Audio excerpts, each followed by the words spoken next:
اس بزم میں یہ پختہ عزم کر کے اٹھیں کہ آج ہم خود بھی اور اپنی اولاد کو بھی، اپنے دوستوں کو بھی، میرے والد گرامی فرمایا کرتے تھے جس سے دوستی ہو نا اس کی انگلی پکڑ کے دین کی راہ پہ لے آؤ، یہ دوستی کا حق ہے۔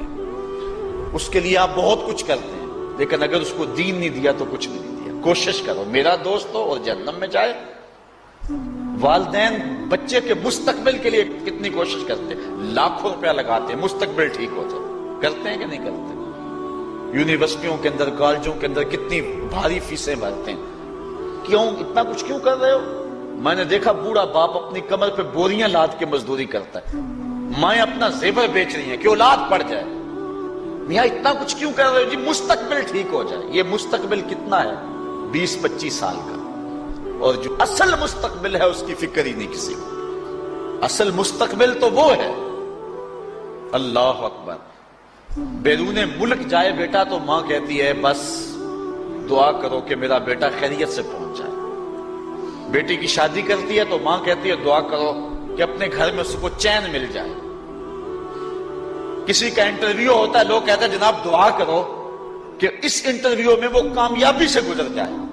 میں کہتا ہوں جب قبر میں اترتا ہے پھر کسی نے آ کر کبھی نہیں کہا کہ دعا کرو مشکل گھڑی آ گئی ہے خیریت سے گزر جائے۔ اصل امتحان تو یہ ہے، اگر اس امتحان سے گزر گیا تو کامیابی اور بامرادی۔ یہ تھوڑا سا مستقبل دنیا کا، اس کے لیے ہم کتنے پیسے لگا دیتے ہیں۔ سب کچھ اولاد کو آتا ہے، ہر شے فر پڑھتے اور بولتے ہیں، دعائے قنوت بھی نہیں آتی ہوتی۔ تو ہم اپنی اولاد کے لیے دین کا تحفہ اس کو کبھی نہ چھوڑیں۔ اللہ اکبر، کوشش کریں، محنت کریں۔ حضور نبی رحمت صلی اللہ علیہ وآلہ وسلم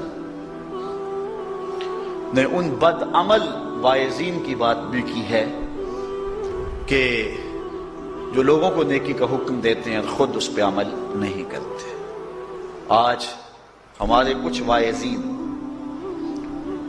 لوگوں کو تو واعظ و تلقین اور نصیحت کرتے ہیں اور خود نماز میں سخت سستی کا ارتکاب کرتے ہیں، اور جس سے قوم کے اندر نماز میں سستی عملاً پیدا ہو جاتی ہے۔ کوئی عرس کی تقریب ہو، کوئی محفل نعت ہو، کوئی جلسہ ہو، کوئی شادی کی تقریب ہو، نماز کے وقت کا پورا خیال رکھا کریں اور اس بات کا لحاظ رکھا کریں۔ بلکہ ہمارے ہاں ایک عجیب سا فیشن ہے اور عجیب سی بات ہے، میں بڑا حیران ہوا کرتا ہوں کہ عشاء کے بعد جب جلسے ہوتے ہیں نا ہمارے مساجد کے اندر، تو مغرب سے اعلان شروع ہو جاتا ہے آج رات فلاں صاحب خطاب فرمائیں گے، اور پھر جب نماز عشاء ہوتی ہے تو ہمارا نقیب محفل کھولتا ہے لاؤڈ سپیکر اور وہ اعلان کرتا ہے حضرات جماعت ہو چکی ہے، اب مسجد میں آ جائیں۔